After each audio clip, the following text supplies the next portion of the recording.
Hello friends, welcome to success IAS study. ఈరోజు మనం 28th July important current affairs ఏందో చూద్దాం. మనం ఫస్ట్ టాపిక్ చూస్తే ministry of chemicals and fertilisers launches schemes to promote domestic manufacturing of bulk drugs and medical devices అన్నమాట. So మనకి ministry of chemicals and fertilisers ఉంది కదా. సో అవి కొత్తగా కొన్ని స్కీమ్స్ లాంచ్ చేసింది. ఎందుకంటే మనకి డ్రగ్స్ అనేవి బల్క్ లో ప్రొడ్యూస్ చేయడానికి అండ్ అదే విధంగా మనకి మెడికల్ డివైసెస్ అనేవి ప్రొడ్యూస్ చేయడానికి ఏంటంటే మనకి కొన్ని స్కీమ్స్ అనేవి మనకి ministry of chemicals and fertilisers అనేది లాంచ్ చేయడం జరిగిందనమాట. సో అవి మెడికల్ డివైసెస్‌కి సంబంధించిన స్కీమ్స్ ఏంటి? అండ్ బల్క్‌లో డ్రగ్స్ ప్రొడ్యూస్ చేయడానికి స్కీమ్స్ ఏందో ఇప్పుడు చూద్దాం మనం. సో ఫస్ట్ మనం మెడికల్ డివైసెస్‌కి సంబంధించింది తీసుకుంటే మనకేందంటే ఒక ఫస్ట్ స్కీమ్ ఏందంటే scheme for promotion of medical device parks అన్నమాట. సో ఇదేందంటే మెయిన్‌గా దీని ఆబ్జెక్టివ్ ఏందంటే మనకి వరల్డ్‌లోనే ద బెస్ట్ ఇన్‌ఫ్రాస్ట్రక్చర్ అంటే మౌలిక సదుపాయాలు ఉన్నటువంటి మనకి మెడికల్ డివైస్ ఇండస్ట్రీని తయారు చేయాలి. ఇండియాని ఒక గ్లోబల్ లీడర్‌గా మెడికల్ ఇండస్ట్రీలో ఒక గ్లోబల్ లీడర్‌గా చేయాలి అని చెప్పి దీని ఈ స్కీమ్ యొక్క మెయిన్ ఆబ్జెక్టివ్ అన్నమాట. ఉద్దేశ్యం. అండ్ దీంట్లో ఏందంటే మనకి స్కీమ్‌లో భాగంగా మనకి 4 మెడికల్ డివైస్ పార్క్స్ అనేది సెటప్ చేయడం జరుగుతదనమాట. ఒక్కొక్క కాస్ట్ ఎంత అంటే ఒక్కొక్క దానికి 100 క్రోర్స్ అన్నమాట. So 4 medical device parks each 100 crores worth అయ్యేలాగా పార్క్స్‌ని సెటప్ జేయాలి అని జెప్పి ఈ స్కీమ్ యొక్క ఉద్దేశం. అండ్ దీంట్లో ఎలా అంటే మనకి షేర్స్ అనేవి ఎలా వస్తాయంటే వన్ టైమ్ ఇస్తారనమాట. గవర్నమెంట్ అనేది వన్ టైమ్ ప్రొవైడ్ చేయడం జరుగుతుంది. సో దీంట్లో ఏందంటే స్టేట్స్ స్టే ఎంత సెంట్రల్ గవర్నమెంట్ ఎంత ఇస్తుందంటే ఎక్కడైతే ఇప్పుడు మనకి సపోజ్ మనం నార్త్ ఈస్ట్ స్టేట్స్‌లో ఆర్ హిల్లీ స్టేషన్స్‌లో మనం ఏమన్నా ఈ పార్క్ ఎస్టాబ్లిష్ చేసుకుంటే ఏందంటే 90% షేర్ అనేది ప్రాజెక్ట్ కాస్ట్ అనేది గవర్నమెంట్ ఇయడం జరుగుతుంది. అండ్ 70% అనేది మనకేందంటే అదర్ స్టేట్స్‌లో అన్నమాట. హిల్లీ స్టేట్స్ కాకుండా, నార్త్ ఈస్ట్ స్టేట్స్ కాకుండా అదర్ స్టేట్స్‌లో వాళ్ళేమన్నా ఆ స్టేట్ గవర్నమెంట్ ఇంప్లిమెంట్ చేసుకుంటా అని ముందుకొస్తే సెంట్రల్ గవర్నమెంట్ అనేది మనకి 70% ఇవ్వడం అనేది జరుగుతుందన్నమాట. సో ఇంప్లిమెంటేషన్‌కొస్తే ఇంప్లిమెంటేషన్ ఎవరు తీసుకుంటారంటే బాధ్యతలు స్టేట్ ఇంప్లిమెంటేషన్ ఏజెన్సీ ఉంటుంది గదా! ఆ పర్టిక్యులర్ డిపార్ట్‌మెంట్ కింద పర్టిక్యులర్ స్టేట్ గవర్నమెంట్ యొక్క స్టేట్ ఇంప్లిమెంట్ ఏజెన్సీ దీన్ని బాధ్యత తీసుకొని అది కట్టాల్సొస్తదనమాట ఈ పార్క్‌ని. అండ్ దీంట్లో ఇంకో స్కీమ్ తీసుకుంటే production linked incentive scheme for promoting domestic manufacturing of medical devices అన్నమాట. సో దీని యొక్క మెయిన్ ఉద్దేశ్యం ఏందంటే మన ఇండియాలోనే డొమెస్టిక్‌గా మనము స్వదేశంలో మనము ఈ డివైసెస్‌ని డ రెడీ చేసుకోవాలి అంటే డెవలప్ జేయాలి అంటే మ్యానుఫ్యాక్చర్ జేయాలి అని జెప్పేసి మెయిన్‌గా 4 టార్గెట్ సెగ్మెంట్స్ తీసుకోవడం జరిగిందనమాట. 4 రంగాలు తీసుకోవడం జరిగింది. అవేంటంటే ఒకటి మనకి క్యాన్సర్‌లో సంబంధించిన డివైసెస్‌ని అండ్ రేడియోథెరపీకి యూజ్ అయ్యే డివైసెస్‌ని అండ్ రేడియాలజీలో యూజ్ అయ్యే డివైసెస్‌ని అండ్ ఇమేజ్ స్కానింగ్ ఇలా ఉంటాయి గదా! వాటి డివైసెస్‌ని ఇమేజింగ్ మెడికల్ డివైసెస్ అన్నమాట. వాటిని ఈ 4 సెక్టార్స్‌ని తీసుకోవడం జరిగింది ఆబ్జెక్టివ్‌గా. అండ్ మనకేందంటే దీనికెలా వస్తది అంటే మనకేందంటే 5 ఇయర్స్ పాటు గవర్నమెంట్ అనేది ఒక 5 ఇయర్స్ పాటు ఇవ్వడం జరుగుతుందన్నమాట. అండ్ ఏందంటే మనకి ఇట్లా డొమెస్టిక్ మ్యానుఫ్యాక్చరింగ్ అండ్ ప్రైవేట్ వాళ్ళు గూడా మనకి ఇన్వెస్ట్ చేసుకోవచ్చనమాట దీంట్లో. అండ్ గవర్నమెంట్ ఏందంటే పీరియడ్ ఆఫ్ 5 ఇయర్స్ పాటు ఇవ్వడం జరుగుతూ ఉంటదనమాట. సో, ఎవరైనా బయట వాళ్ళొచ్చి కూడా మనం పెట్టుకునే ఛాన్స్ ఉంటది దీంట్లో.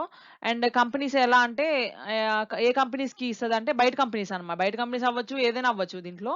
అండ్ ఈ కంపెనీస్ ఎలా అంటే ఇండియాలో రిజిస్టర్ అయ్యి ఉండాలి. అండ్ వాటి యొక్క నెట్ వోట్ అని వాళ్ళు అంటే మొత్తం వాళ్ళ లాభం ఎంతుండాలంటే నికర ఆదాయం అంటారు గదా!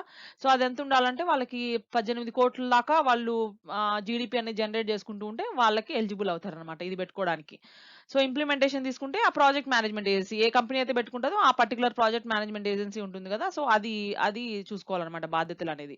అండ్ ఇప్పుడు మనం బల్క్ డ్రగ్స్ కింద వెళ్తే దాంట్లో 2 స్కీమ్స్ ఉన్నాయి. ఆ స్కీమ్స్ ఏందో కొంచెం డీటెయిల్‌గా చూద్దాం. ఒకటొచ్చి scheme for promoting of bulk drug parks అన్నమాట. ఇది కూడా పార్క్సే. ఇక్కడేందంటే మనకి ఆబ్జెక్టివ్ ఏందంటే ఇలా ఒక డ్రగ్ పార్క్స్‌ని కంట్రీలో ఎస్టాబ్లిష్ చేయాలి. దానివల్ల ఏందంటే మనకి వరల్డ్‌లోనే మనకి బెస్ట్ ఇన్‌ఫ్రాస్ట్రక్చర్ ఫెసిలిటీస్‌తో అంటే ఆ పార్క్స్‌లో మెడిసిన్స్ డ్రగ్స్ డెవలప్ చేయడానికి ఏందంటే అలా అన్ని మౌలిక సదుపాయాలన్నీ వరల్డ్‌లోనే బెస్ట్‌గా ఉండేటట్టుగా అండ్ మనం ఈజీగా మనం యూజ్ చేసుకునేలాగా మనం చేయడం అన్నమాట ఇది. అలా పార్క్స్‌ని డెవలప్ చేయాలి అని చెప్పి సెటప్ చేయాలి అని చెప్పి దీని ఆబ్జెక్టివ్. సో దీనిలో భాగంగా ఏందంటే మనం 3 బల్క్ డ్రగ్ పార్క్స్‌ని ఏర్పాటు చేయబోతున్నాం. ఒకటొచ్చి మొత్తం టోటల్ ప్రాజెక్ట్ వర్త్ వచ్చి మనకి 3,000 కోట్లనమాట. ఆ 3,000 కోట్లు ఒక్కొక్క పార్క్‌కి మనకేందంటే 1,000 కోట్ల లెక్కన వస్తుంది. సో, దీనికి గూడా ఇంతే సేమ్ సెంట్రల్ గవర్నమెంట్ ప్రొవైడ్ చేస్తది మనకి. ఒక్క టైమ్ గ్రాంట్ అనేది ఇస్తదనమాట. వన్ టైమ్ గ్రాంట్ దీంట్లో ఏందంటే మనకి 90% వచ్చి నార్త్ ఈస్ట్‌కి హిల్లీ స్టేట్స్‌లో ఏందంటే 90% ఇవ్వడం జరుగుతుంది. అండ్ 70% వచ్చి మనకి అదర్ స్టేట్స్‌లో మనకి 70% ఇవ్వడం జరుగుతుంది. సో, ఇది గూడా సేమ్ ఇందాక చెప్పినలాగా మెడికల్ డివైస్ పార్క్ చెప్పినలాగా ఈ స్టేట్ గవర్నమెంట్ అనేది ఇంప్లిమెంట్ చేసుకుంటది. అంటే స్టేట్ ఇంప్లిమెంటింగ్ ఏజెన్సీ అనేది దీన్ని ఇంప్లిమెంట్ చేసుకోవడం జరుగుతదనమాట. అండ్ ఇంకో స్కీమ్ తీస్తే మనకి బల్క్ డ్రగ్స్‌లో మనకి production linked incentive scheme for promotion of domestic manufacturing of critical key starting materials అనమాట. కేఎస్ఎమ్స్, డిఐస్ డ్రగ్ డ్రగ్‌లో ఇంపార్టెంట్ అయిన ఇంటర్మీడియేటరీస్ ఉంటాయి గదా! డిఐస్ అంటే డ్రగ్ ఇంటర్మీడియేటరీస్ అనమాట. అండ్ ఏపీఐస్ అంటే యాక్టివ్ ఫార్మాస్యూటికల్ ఇంగ్రీడియెంట్స్ అనమాట. అంటే మనకేందంటే డ్రగ్ అంటే మనకి దాంట్లో మనకి ఒక మెడిసిన్ రాయాలంటే చాలా డ్రగ్స్ యూజ్ చేయాలి గదా! సో, డిఫరెంట్ కాంబినేషన్స్ అనేవి యూజ్ చేయాల్సొస్తది. అండ్ మధ్యలో ఇంటర్మీడియేటరీస్, ఫార్మాస్యూటికల్ అవన్నీ కలిపిన తర్వాతే మనకి ఫైనల్‌గా ఒక మెడిసిన్ అనేది తయారవుతది గదా! సో, అవి డెవలప్ జేయడానికి ఏందంటే ఎక్కువ ఏవైతే బల్క్‌లో యూజ్ అయితాయో మనకి అవి ప్రొడ్యూస్ చేయడానికి ఈ మెయిన్ ఆబ్జెక్టివ్ అనమాట ఇది. సో, ఏందంటే మనము బయట నుంచి ఒక కంట్రీ నుంచి ఇంపోర్ట్ చేసుకునేది తగ్గుతదనమాట ఇలా చేసుకోవడం వల్ల. సో, ఇది మెయిన్‌గా మనం ఇండియా సెల్ఫ్ రిలయంట్ దాని మీద అదే స్వహస్తాలతో నిలబడుతుంది. అండ్ పక్కన దేశం నుంచి ఇంపోర్ట్ చేసుకోకుండా మనమే డెవలప్ చేసుకునేలాగా చేయడానికి ఇది మెయిన్ అనమాట. సో, ఇక్కడేందంటే మనకి ఇక్కడ దీని కింద ఏందంటే మనకి 41 ప్రొడక్ట్స్‌ని ఐడెంటిఫై చేయడం జరిగింది. మళ్ళీ ఆ 45 చేయడం మీద ఇవి ఇంప్లిమెంట్ చేస్తది. ఆ 45 ఐడెంటిఫైడ్ ప్రొడక్ట్స్ మీద ఇది అనేది అటైన్ చేస్తదనమాట. అంటే అవి ప్రొడ్యూస్ చేస్తది. అండ్ ఇంకోటేందంటే ఇది గూడా సేమ్ ఇందాక చెప్పినలాగే ప్రాజెక్ట్ మేనేజ్మెంట్ ఏజెన్సీ ఏ కంపెనీ అయితే మనకి అట్లా ఉంటదో, ఆ కంపెనీ అయితే తీసుకోవడం జరుగుతుంది. సో, ఆ పర్టిక్యులర్ ప్రాజెక్ట్ మేనేజ్మెంట్ ఏజెన్సీ అనేది దీన్ని ఇంప్లిమెంట్ చేయడం జరుగుతుంది. సో, ఇట్లా చేయడం వల్ల మనకొచ్చే బెనిఫిట్స్ ఏంది ఇండియాకి అనేది చూద్దాం ఇప్పుడు. సో, ఇలా చేయడం వల్ల ఏందంటే మన ఇండియా అనేది సెల్ఫ్ రిలయంట్ అనమాట. ఒక కంట్రీ మీద డిపెండ్ అవ్వకుండా దాన్ని స్వయంగా అది నిలబడగలుగుతుంది. ఈ మెడిసిన్ ఇండస్ట్రీలో. అండ్ అదే విధంగా ఏందంటే గ్లోబల్ డిమాండ్‌ని గూడా ఇట్లా బల్క్‌లో ప్రొడ్యూస్ చేయడం వల్ల ఏందంటే, గ్లోబల్ డిమాండ్‌ని గూడా మనం అంటే వేరే కంట్రీస్ గూడా మనం ఎక్స్‌పోర్ట్ చేసే ఫీజిబిలిటీ అనేది మనకి అవైలబిలిటీ ఉంటదనమాట. అండ్ ఇంకోటేందంటే, ఫస్ట్ మెయిన్ ఇంపార్టెంట్ మనకి ఇంపోర్ట్స్ అనేవి తగ్గుతాయి. మనం వేరే కంట్రీస్ నుంచి ఇంపోర్ట్ చేసుకునేది అది తగ్గుతుంది. అండ్ ఇంకోటేందంటే, ఇప్పుడు మన కంట్రీలోనే మనం చేసుకుంటున్నాం కాబట్టి, మన లేబర్, మన ల్యాండ్, అన్ని మౌలిక సదుపాయాలు మనమే యూజ్ చేసుకున్నాం కాబట్టి, మన వనరులు అన్నీ మనమే యూజ్ చేసుకున్నాం కాబట్టి, మనకేందంటే అది ప్రొడ్యూస్ చేసే కాస్ట్ కూడా మనకి తగ్గుతుందనమాట. సో, ఇది ఫ్రెండ్స్ ఈ స్కీమ్స్ ఏయైతే మనకి ministry of chemicals and fertilisers launch చేసిందో ఎందుకంటే మనకి బల్క్ డ్రగ్స్ మ్యానుఫ్యాక్చర్ చేయడానికి, అదే విధంగా మనకి మెడికల్ డివైసెస్ మన కంట్రీలోనే మన కంట్రీని సెల్ఫ్ రిలయంట్‌గా అంటే అది తన ఓన్‌గా చేసుకునేలాగా చేసుకోవడానికి మనకి ministry of chemicals and fertilisers అనేవి ఈ 4 స్కీమ్స్ అనేవి మనకి లాంచ్ చేయడం జరిగింది రీసెంట్‌గా. మనం ఇప్పుడు సెకండ్ టాపిక్‌లోకి వెళ్తే thermal solar power can be bundled for round the clock power supply అన్నమాట. సో, అసలేందంటే ఇది దేని ఇనిషియేటివ్ అంటే మనకి మినిస్ట్రీ ఆఫ్ పవర్ అనేది కొన్ని కొత్త గైడ్‌లైన్స్ తీసుకురావడం జరిగింది. మనకి ఎలక్ట్రిసిటీ సప్లైలో. సో, అదేందో కొంచెం డీటెయిల్‌గా చూద్దాం. మనకి మినిస్ట్రీ ఆఫ్ పవర్ ఏం చేసిందంటే కొన్ని కొత్త గైడ్‌లైన్స్ తీసుకొచ్చిందని చెప్పాం గదా! అదేందంటే మనకి ఆ సోలార్ పవర్‌ని అదే విధంగా థర్మల్ పవర్ కోల్‌తో జనరేట్ అయిన పవర్‌ని ఏందంటే బండిల్డ్ అంటే ఒక కట్టలాగా ఒక చేసి కలిపి అన్నమాట. ఆ రెండిటిని కలిపి మనకి పవర్ సప్లై అనేది చేయడం జరుగుతదన్నమాట ఈ గైడ్‌లైన్స్ ద్వారా. సో, ఇదసల కొత్త స్కీమ్ ఇది బండ్లింగ్ స్కీమ్ అని జెప్పి మనకి ఒక క క చుట్టగట్టినట్టుగా మనకి పంపియడం అన్నమాట. తెలుగులో జెప్పాలంటే కట్టలాగా అని చెప్పి మనము దాని వర్డ్ మనకేందంటే ఆ 2 కలిపి అన్నమాట. కలిపి మనకి ప్రొవైడ్ చేయడం, సప్లై చేయడం జరుగుతుంది. సో, ఇది మన వరల్డ్‌లోనే ఇది ఫస్ట్ కైండ్ ఆఫ్ ఇలా చేయడం అనేది ఫస్ట్ స్కీమ్ అన్నమాట ఇది వరల్డ్‌లోనే. సో, అందుకు ఇది చాలా ఇంపార్టెంట్ ఫ్రెండ్స్. కరెంట్ అఫైర్స్‌లో ఇంపార్టెంట్ చాలా ఇది. సో, ఇదేందంటే మనకి రౌండ్ ద క్లాక్ ఈ కరెంట్ అనేది మనకి రౌండ్ ద క్లాక్ అంటే మనకి 24 గంటలు పొద్దున, నైట్ అలా సప్లై చేయడం అన్నమాట.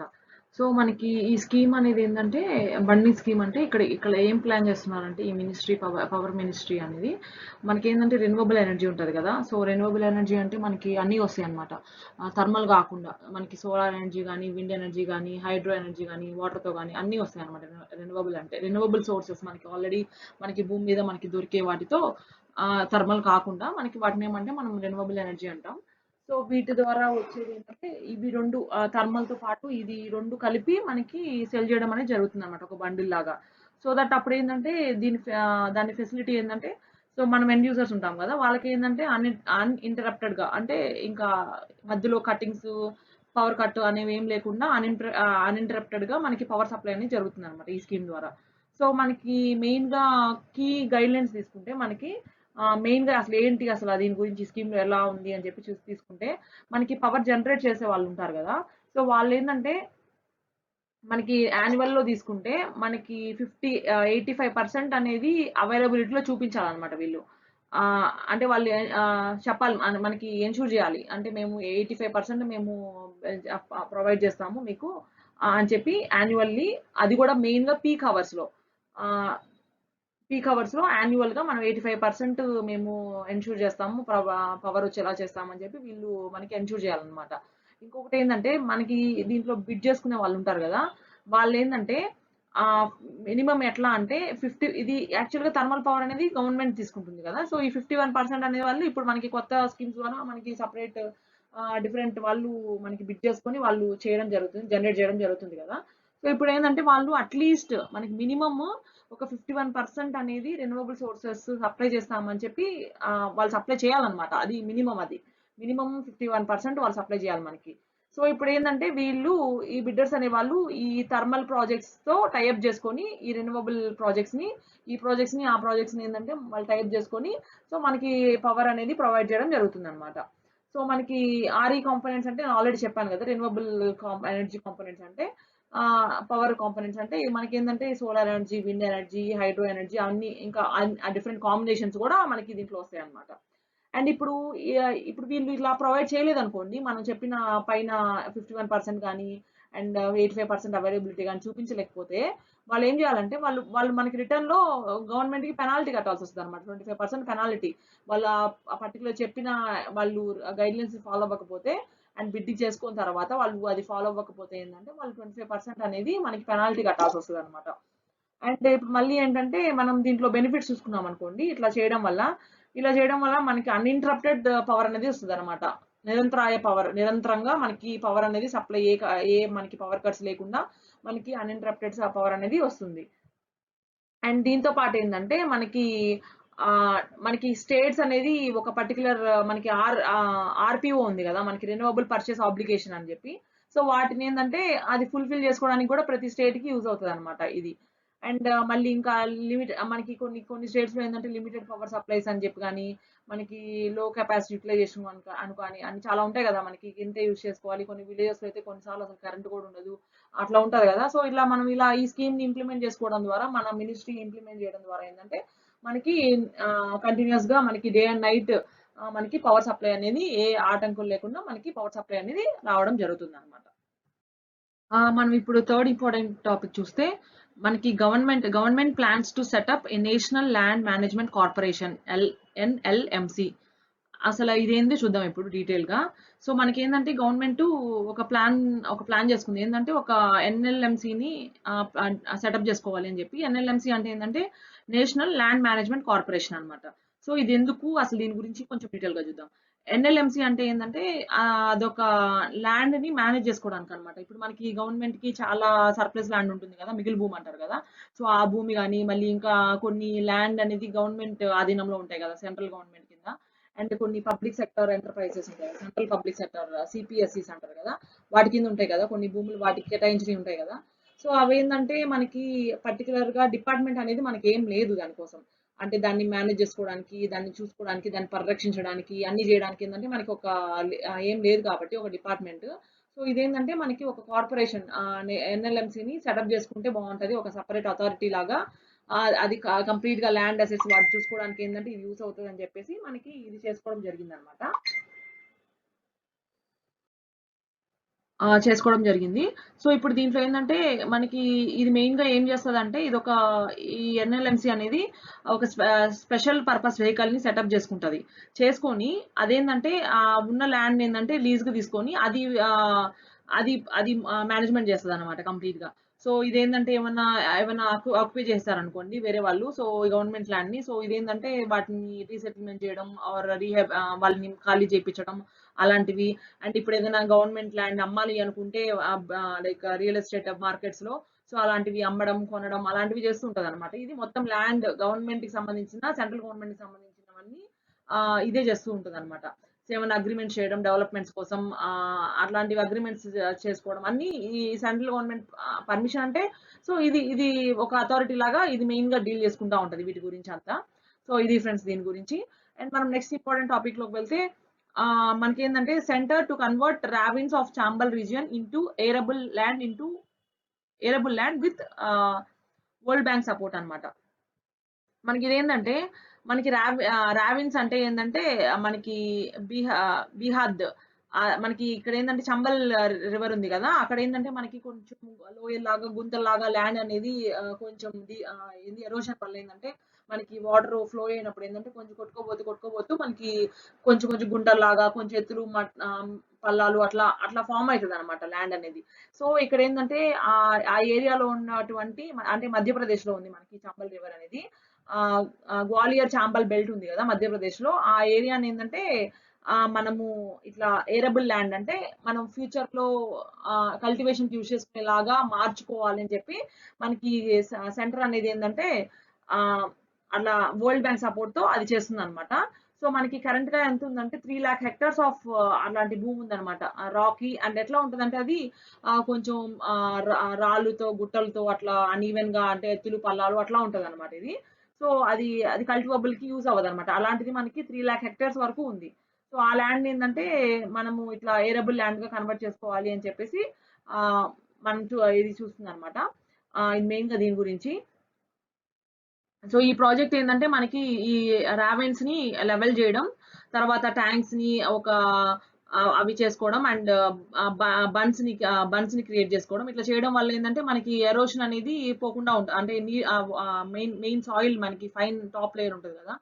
మినరల్స్‌తో ఇంక్లూడ్ అయిన లేయర్ అటువంటిది మనకి రివర్స్ వర్షం పడినప్పుడు ఏందంటే మనకి కొట్టుకోపోకుండా మనకి సాయిల్ ఎరోషన్ అనేది జరగకుండా ఏందంటే మనకి అది ప్రాజెక్ట్ అనేది హెల్ప్ అవుతుంది. సో, దీని ద్వారా ఏందంటే మనకి అగ్రికల్చరల్ డెవలప్‌మెంట్‌లో గాని అండ్ కొత్తగా ఇప్పుడు దీన్ని మంచిగా చేయాలి అంటే కొంచెం ఎంప్లాయ్‌మెంట్ అవసరం అవుతది గదా! సో, కొంతమంది కూలీలు అనేవాళ్ళు అవసరం అవుతారు. సో, ఎంప్లాయ్‌మెంట్ ఆపర్చునిటీస్ కూడా దీని ద్వారా క్రియేట్ అయితాయన్నమాట. సో, అండ్ మనం ఆల్రెడీ చెప్పాం గదా! మనకి ఇండియాలో మనకి 3,00,000 హెక్టేర్స్ వరకు ఇట్లాంటి భూమి ఉంది అని చెప్పి. సో, దీంట్లో ఏందంటే మనకి ఉత్తరప్రదేశ్, మధ్యప్రదేశ్, రాజస్థాన్, గుజరాత్ ఈ 4 ప్లేసెస్‌లో కన్సిడర్ చేసుకుంటే మనకి 70% వరకు ఈ 4 ప్లేసెస్‌లోనే ఉందన్నమాట మనకి ఇలాంటి ల్యాండ్.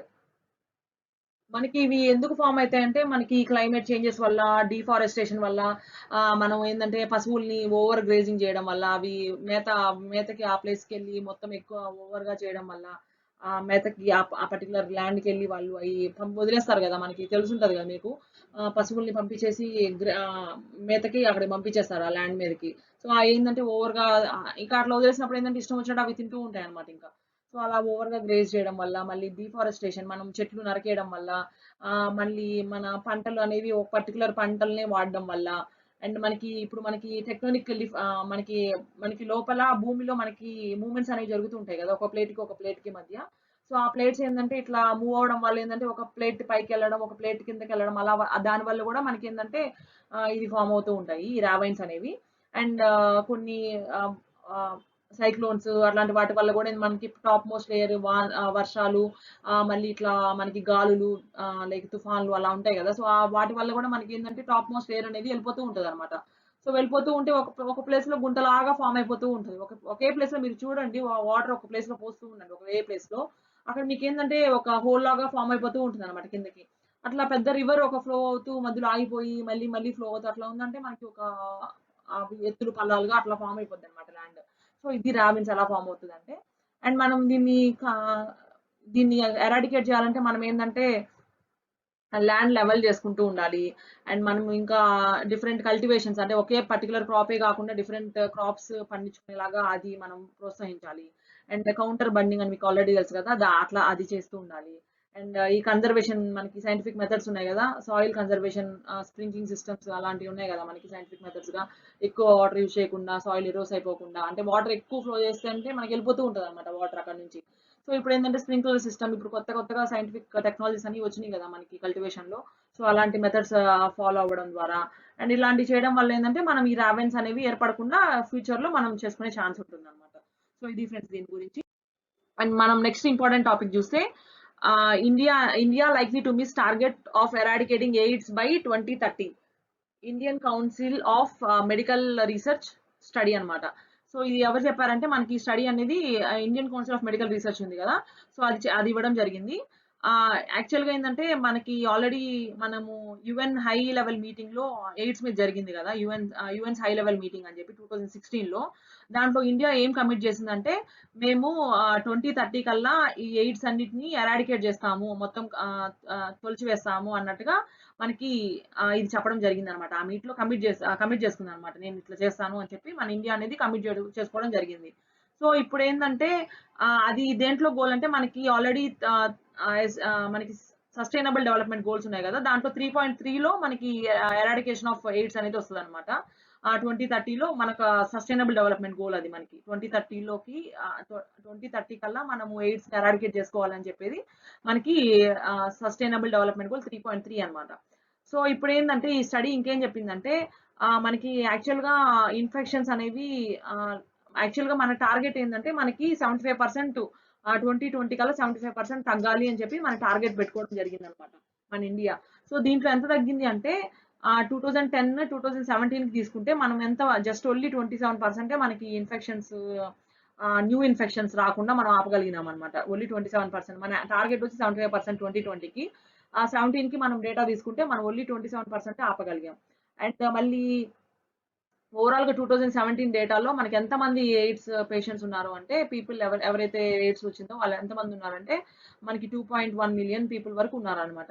మనకి ఇక్కడ చూడండి, ఇక్కడ గ్రాఫ్‌లో ఈ ప్లేస్ మార్క్ చేశాను కదా! అండ్ ఇక్కడ చూడండి, కొంచెం డార్క్ గ్రేయిష్ కలర్‌లో ఈ ప్లేసెస్‌లో మనకేందంటే మహారాష్ట్ర, ఆంధ్రప్రదేశ్, కర్ణాటక, తమిళనాడు అండ్ ఇంకొన్ని ప్లేసెస్ వీటిలో ఎక్కువుంది. నార్మల్ 2017 డేటా తీసుకుంటే ఇవి హైయెస్ట్ నంబర్ ఉన్నాయన్నమాట. మెయిన్‌గా Maharashtra, AP and Karnataka. And ఇంకా మనము ఎక్కడ ఎక్కువ పెరుగుతున్నాయి అంటే కేసెస్ మనం తీసుకుంటే అరుణాచల్ ప్రదేశ్, మనకి అస్సాం, మిజోరం అనేది 2010తో కంపేర్ చేస్తే 2017 డేటాకి మనకేందంటే ఇది ఎక్కువ పెరుగుతూ ఉంది. సో ఇది మనకి ఆల్రెడీ ఎయిడ్స్ గురించి తెలిసిందే కదా! ఇదొక క్రోనిక్ లైఫ్ థ్రెటనింగ్ కండిషన్ అని చెప్పి. ఇదేంటంటే హ్యూమన్ ఇమ్యూనో డెఫిషియన్సీ వైరస్ అన్నమాట ఇది హెచ్ఐవి అనేది. సో ఇదేంటంటే ఒక పర్సన్ నుంచి ఒక పర్సన్‌కి ట్రాన్స్‌మిట్ అయితూ ఉంటుంది. సో అది దీని గురించి. అండ్ మనం ఇట్లా దీన్ని ఎరాడికేట్ చేయడానికి ఏమైనా స్టెప్స్ తీసుకుందా మన గవర్నమెంట్ అంటే మనకి ఆల్రెడీ కొన్ని ఉంది కదా! మనకి ప్రాజెక్ట్ సన్‌రైజ్ అని చెప్పి మనము నార్త్ ఈస్టర్న్ స్టేట్స్‌లో ప్రాజెక్ట్ సన్‌రైజ్ అనేది ఆల్రెడీ ప్రివెంట్ చేయడానికి ఏందంటే ఆల్రెడీ ఆ ప్రాజెక్ట్ చేస్తున్నాం.